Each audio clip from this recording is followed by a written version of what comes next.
What is up, Mike, MLDC crew, and family? This is online student David Hiskey, and I have obviously been watching too many of Mike's YouTube videos. Seriously though, it's been a long time since I posted a video, so I thought it was time to put one together. I wanted to follow in the footsteps of some of the other students and kind of do a reintroduction video because it has been so long since I posted anything. And so again, my name is David Hiskey. I've been playing drums for a little bit over 2 years now, and I've been with Mike's lessons for about 10 months.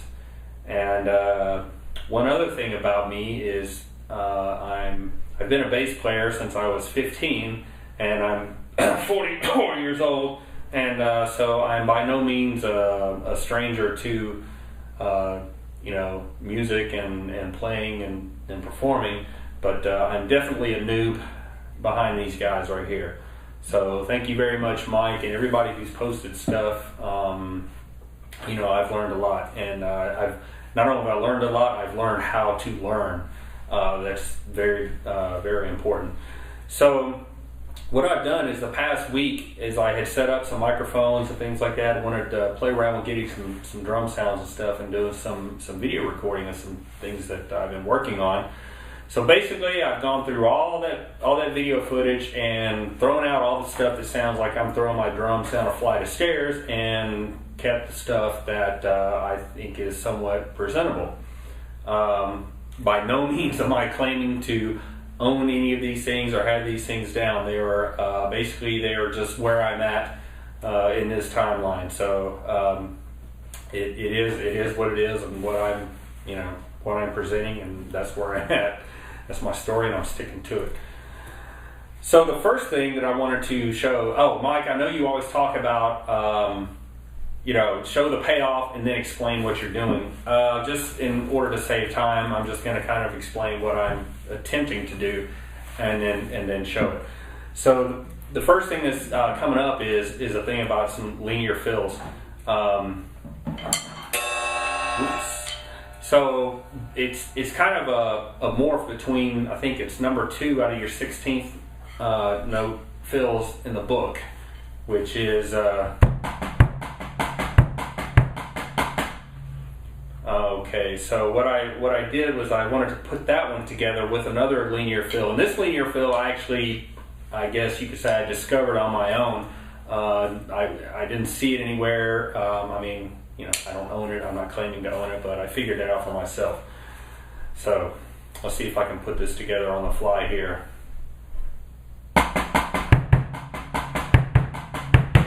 So that's the first part of it. Let's see if I can do this.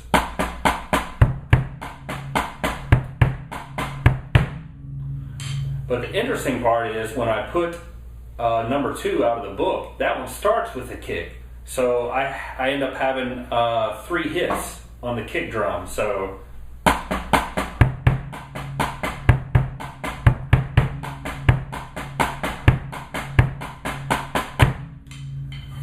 I've been practicing that for a long time, and then what I did was I took the number 2 to the book, and I kind of made like a little groove out of that, and then I used the other one as kind of a fill for it, and I tried to move it around the kit.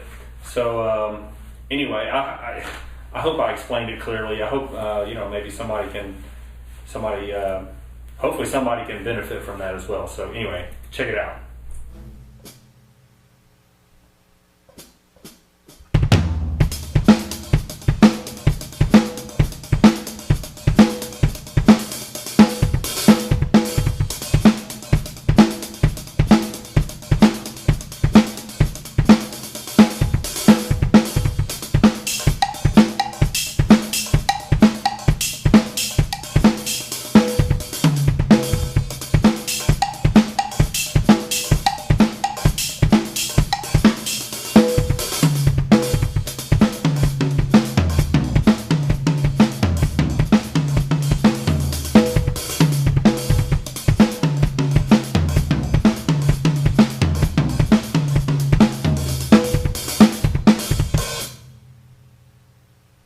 So just to recap real quickly, what we just saw is, I don't think I called out what the sticking was prior, but it was right, left, right, left.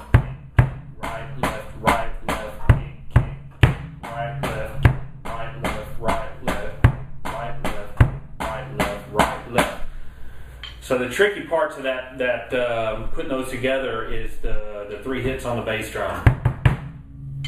Anyway, so the next thing that I put together is kind of in the spirit of the recent lesson with Pete, where he's doing about the polyrhythm. So basically, I was just playing a groove in 4/4, and then I switched to playing the 5.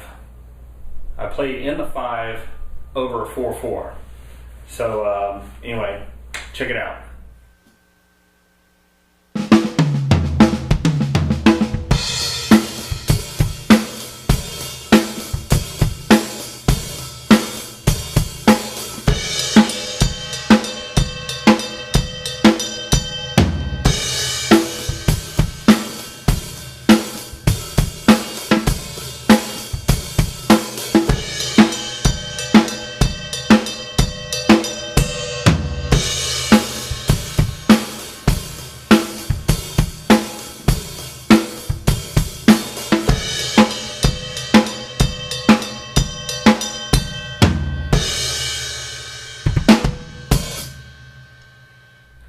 So Mike, you're always talking about, working out the subdivisions and stuff. So here's kind of a little thing I came up with, trying to throw in some subdivision. So it's a cool little turnaround. I've used it in some songs and stuff, and it works out pretty well. So hope you dig it.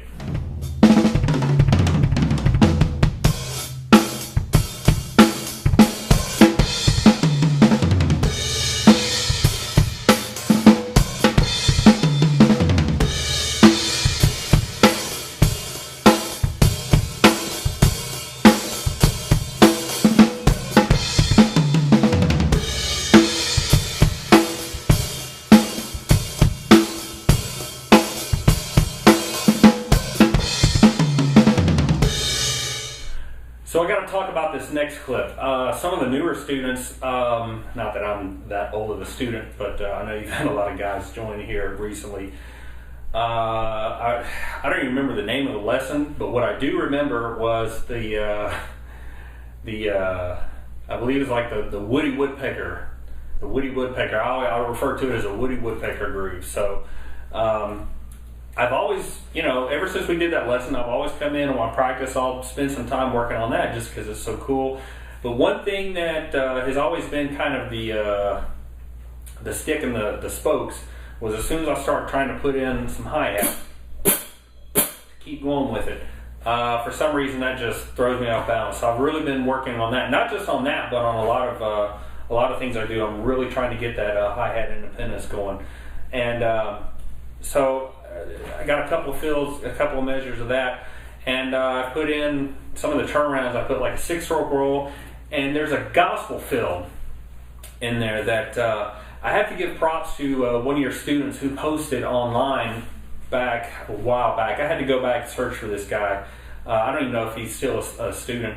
I hope I'm saying his name right. Adam Tumanero. I think he just basically posted the gospel chops that you posted or that you put out, Mike. And I got your gospel chops and stuff, but the fact that I went back and I saw him play it, that's what stuck in my head. So thank you for posting that. If you hadn't posted that, then I wouldn't have had that. Somehow it clicked something to stick in my head. So anyway, check it out.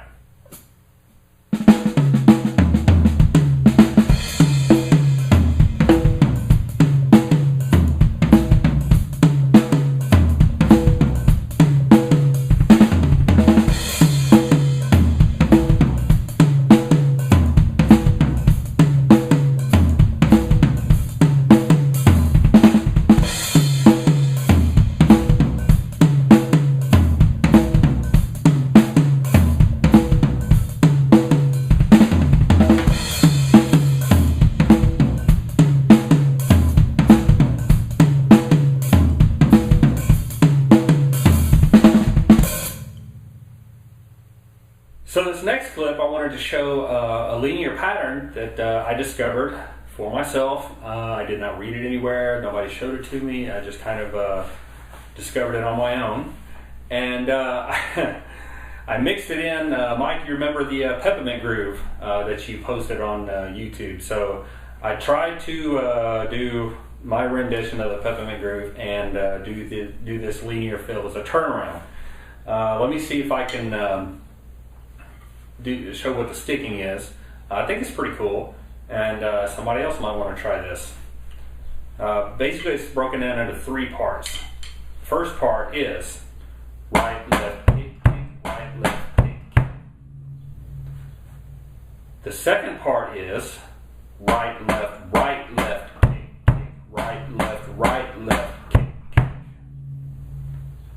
And the third part is right, left, kick, kick, right, left, and then you would come down on the 1.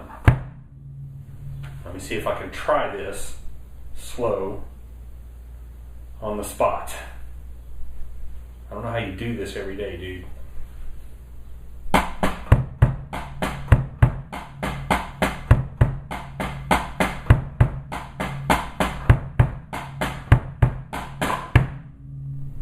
Anyway, one other thing about this, Mike, I know I've reviewed the video of this, and I know I need to make it a little more differential between my ghost notes and the snare pops.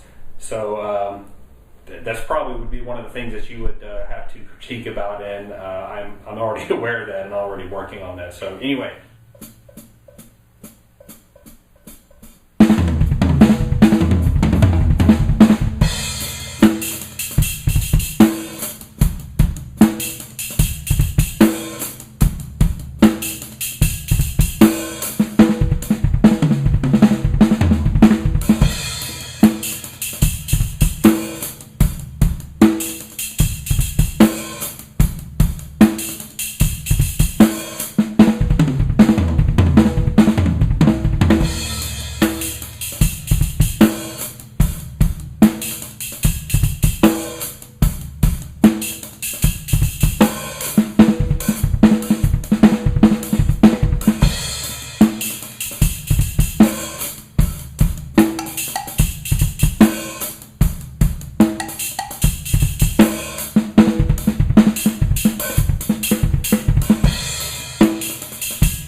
This next clip, I just think I want to sit down and have some fun with the Herta.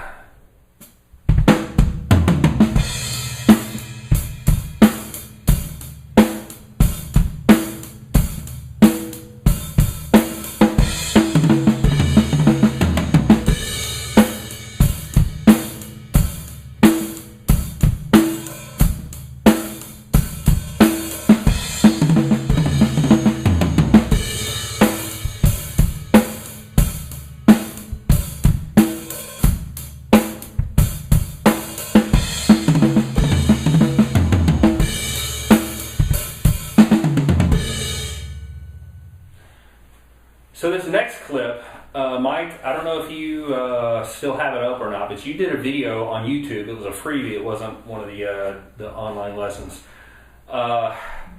Basically, the concept was you could be playing a groove and then all of a sudden just break out into this speed lick, something to work on, to be able to go back and forth. So I've been working on that as well. I made a slight variation to it. Hope you'll be able to see what I did that's different. And also I'm working a little bit with some threes on the kick drum. Anyway, you'll see. Check it out.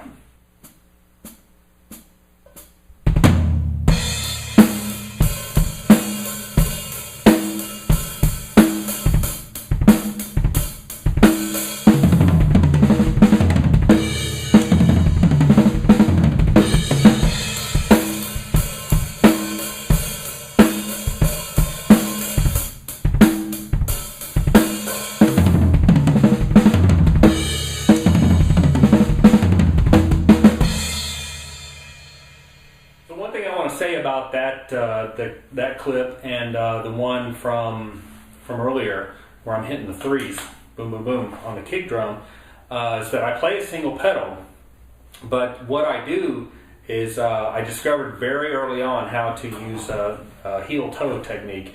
There's a guy who's on YouTube. His name is Derek Pope. He does an excellent demonstration of the heel-toe for anybody that's interested in how to do this.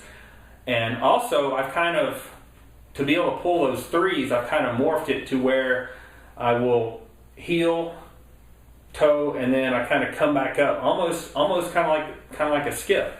Anyway, I put together a little video to show how I'm doing it. Who knows? I hope somebody can benefit from this.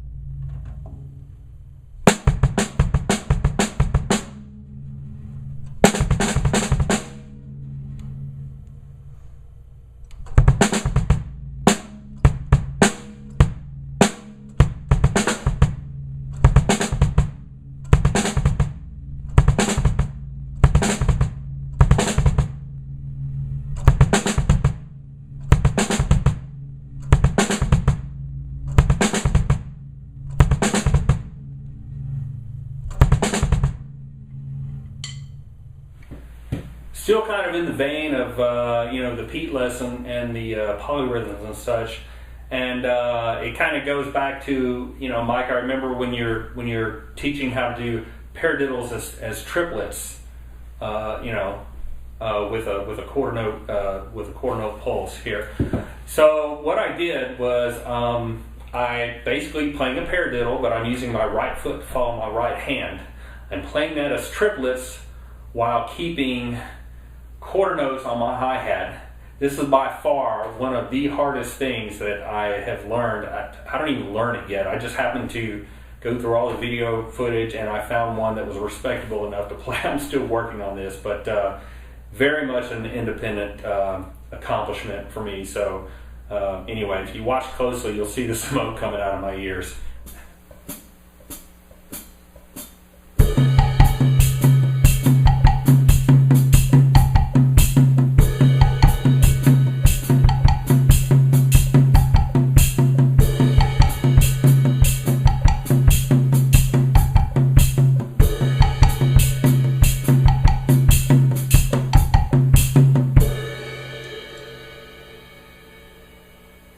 So in this final clip, this kind of evolved from, Mike, how you're always saying to take something that's, boring and mundane and just see what you can do with it.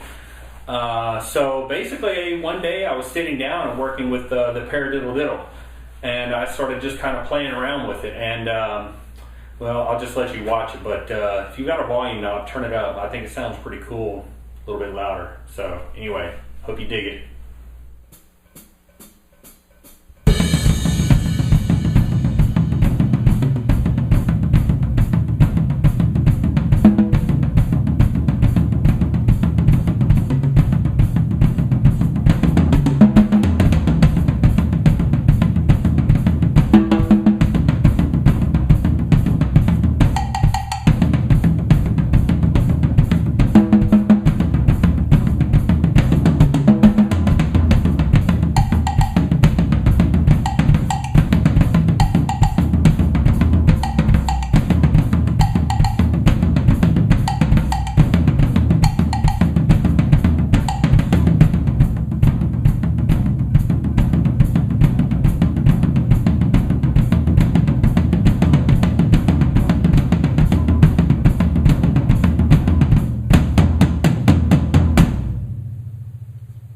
So if you're still sticking around watching this, I appreciate you taking the time to view what I've got to demonstrate. And comments and constructive criticism are definitely welcome. Mike, I want to thank you so much for putting together your online lessons. Really reaches out to a lot of people. I've learned so much from your lessons. I mean, nothing against private lessons. I think they're good, and I learned some good technique having somebody watch. But the way you present your material and everything is just, for me, it just feeds my brain. And I really appreciate you doing this, and it makes it available to me, even though I'm halfway across the country. And the main thing though is having such a positive atmosphere. I mean, you don't have to go too far on YouTube or the forums, and people are just, you know, somebody tries to put something out and they're proud of, and then just people just, you know, first post comes in, boom, and they just get all ripped to shreds, and it just wildfires out of proportion. You know, I've always been a believer that attitude is contagious, and you know, if you're in a group of people, if you have, you know, 1 or 2 people, everything's supportive, everything is everybody's good natured, it kind of grows from that. And that's what you set up here. You know, on the contrast, if you get in scenarios where people are just real negative and hateful and things like that, it just spreads like wildfire. And so, you know, from my heart, thank you for you know, putting this together and the community you've put together. So anyway, take care, everybody. See you online.